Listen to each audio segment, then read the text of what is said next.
और शिवपुराण कहती भी वही है। पूरी दुनिया को कोई मतलब नहीं है कि आपने क्या प्रयास किया। दुनिया रिजल्ट देखना चाहती है, दुनिया परिणाम देखना चाहती है।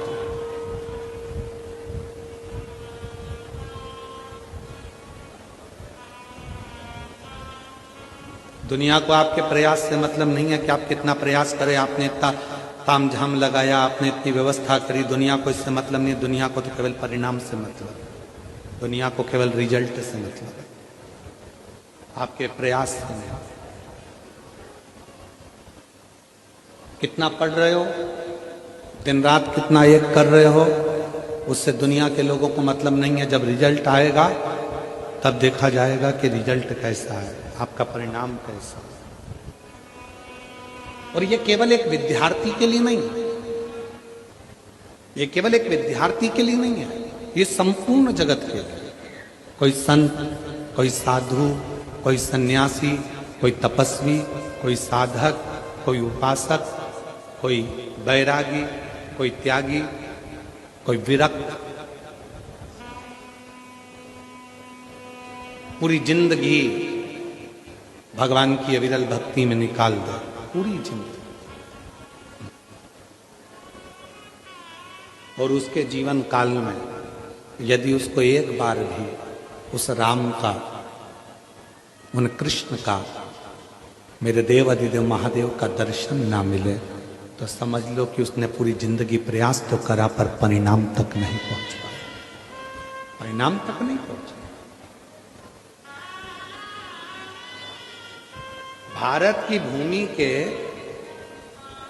महाराज इस पवित्र पावन भारत की भूमि के मीरा, संत तुकाराम, रामकृष्ण परमहंस, चैतन्य महाप्रभु, भारत की भूमि के वो 4 संत हैं जो अपने परिणाम तक, आखिरी तक परमात्मा की साक्षी में बने रहे।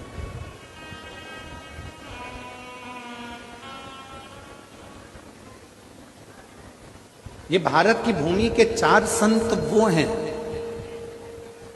जिनकी समाधि नहीं बनी, जिनका शव नहीं मिला, जिनकी बॉडी नहीं मिली, जिनका अंतिम संस्कार नहीं हुआ। पहले नंबर पर है संत तुकाराम, जिनकी बॉडी नहीं मिली है, जिनका शव नहीं मिला। संत तुकाराम हरि विठ्ठल के सामने जाकर खड़े हो जाते हैं, पांडुरंगा पांडुरंगा विठ्ठला का गुणगान करते हैं और भगवान हरि विठ्ठल खुद पूछते हैं, तुकाराम क्या चाहते हो? तुकाराम जी कहते हैं, बस आप में समाना चाहता हूं। भगवान हरि विठ्ठल की मूर्ति में संत तुकाराम जी समा जाते हैं। भारत के वो संत हैं।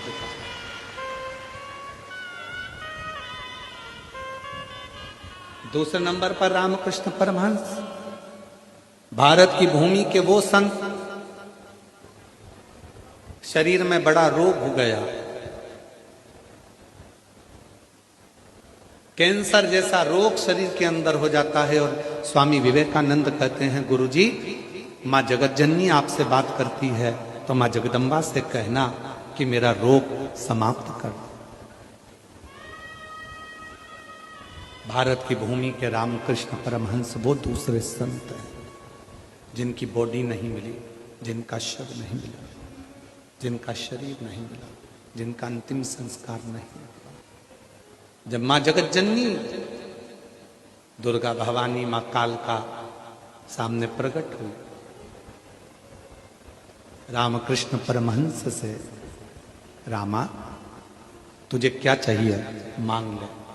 रामकृष्ण परमहंस जी ने यह नहीं कहा कि मेरा रोग समाप्त कर दो, रामकृष्ण परमहंस जी ने यह नहीं कहा कि मेरी बीमारी समाप्त कर दो।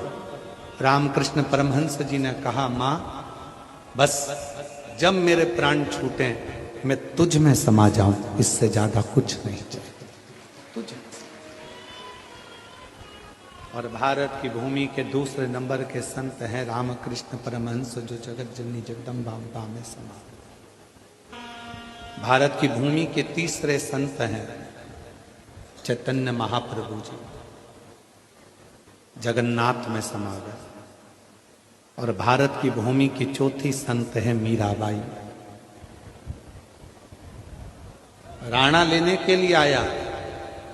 मीरा कहती है यही राणा ने अपने नगर से मुझे धक्का देकर निकाला था, अब मैं वापस नहीं जाना चाहती, तुझ में समाना चाहती हूं।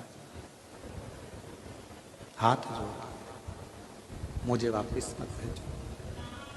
द्वारकाधीश ने कहा मीरा, जैसे ही मंदिर का पर्दा हटे तो मेरी मूर्ति से आके लिपट जाना। मीराबाई ने कहा कि सब लोग मेरे को आपकी मूर्ति से दूर करेंगे। द्वारकाधीश कहते हैं मीरा, तू मिलेगी ही नहीं, मुझ में समा जा। द्वारकानाथ के नीचे का हाथ बीच में से चटक जाता है और मीराबाई उस हस्त कमल में समा जाती है। भारत की भूमि की चौथी संत है।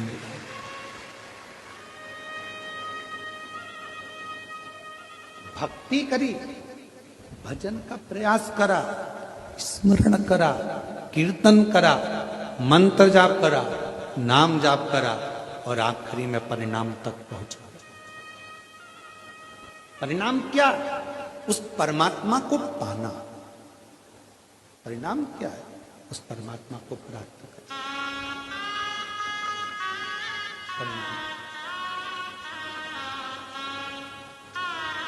कितनी दूर दूर से आप लोग आए हो। अभी हम आ रहे थे तो हमने देखा कि बसें लगी हुई हैं, गाड़ियां खड़ी हुई हैं। 40, 50, 100 रुपए तुम्हारे खर्च हुए होंगे। 38 डिग्री टेम्परेचर है। 38, 39 डिग्री टेम्परेचर में धूप में पार्किंग में गाड़ी खड़ी कर कर आप पैदल पैदल यहां तक आए हो।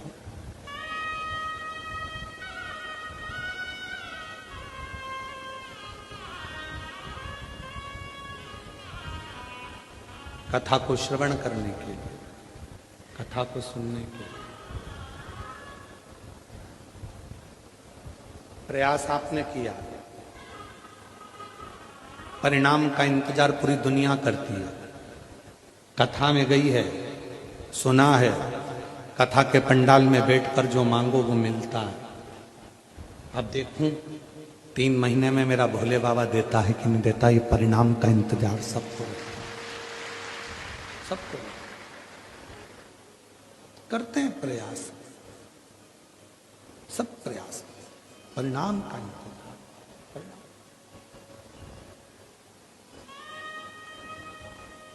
और मैंने तेरे ही भरोसे बाबा, तेरे ही भरोसे हवा उड़ती जागी। बाबा डोर तो छठी में कटी जागी।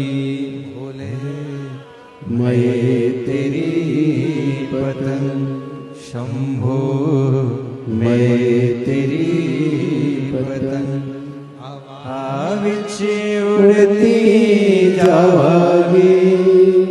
बाबा डोर तो छठी में कटी जागी। भोले मैं तेरी पतंग शंभो, मैं तेरी पतंग। तो दुनिया के लोगों को ये मतलब नहीं है कि आप प्रयास कितना करें। दुनिया के लोगों को मतलब है आपका परिणाम क्या, आपका रिजल्ट क्या, किस रिजल्ट तक आप पहुंचे।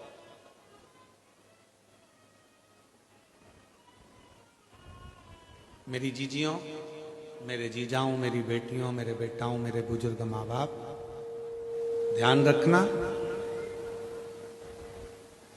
कितना संघर्ष आपने आपकी जिंदगी में करा, ये किसी को मतलब नहीं।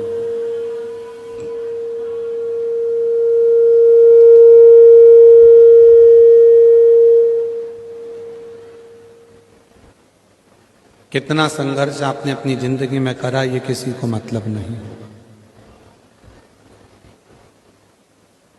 कितने धक्के खाए आपने अपनी जिंदगी में ये भी किसी को मतलब नहीं रहा।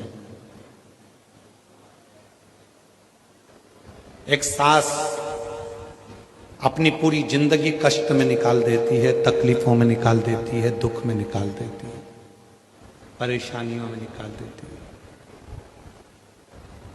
पूरी जिंदगी। कपड़े सिलने में, पापड़ बनाने में, कुल्लाई बनाने में, चटनी बना बना कर बेचना, पापड़ बना कर बेचना, थोड़ा चोली सिल कर बेच देना, कुछ कपड़ा सिल कर बेच देना, ये सब बेच देना। कुछ कपड़ा सिल दिया, कोई चोली सिल दी, कुछ कहीं चोली सिल दी, कहीं कपड़ा सिल दिया, कहीं लहंगा सिल दिया, और सिल सिल के बेचने में लगा दिया उसको। पूरा की पूरा समय उसको लगा दिया। शंभु शंभु शंभु शंभु शंभु शंभु शंभु शंभु शंभु। पूरा समय उसने अपना संघर्ष में, प्रयास में, मेहनत में और सब कार्य करते करते करते करते उसने लगा दिया सबका।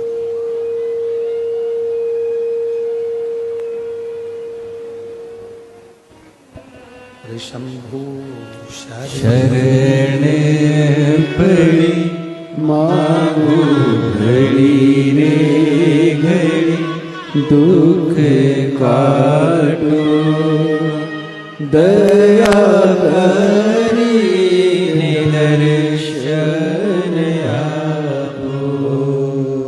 शंभु शरणे पड़ी मांगू घड़ी घड़ी, दुख काटो दया करी दर्शन आपो। आपके प्रयास करने से आपने कितना संघर्ष करा, कितना कपड़ा सिला, कितना आपने पापड़ बनाया, कितना आपने कुल्लाई बनाई, कितनी मेहनत आपने करी, उससे किसी को कोई मतलब नहीं, किसी को मतलब नहीं। एक सुख की चादर जब सामने आई, एक सुख का समय जब सामने आया, उस सुख के समय पर बहू ने बस सुख ही सुख को देखा, सुख ही सुख को देखा। प्रयास से मतलब नहीं होता, परिणाम से मतलब होता है।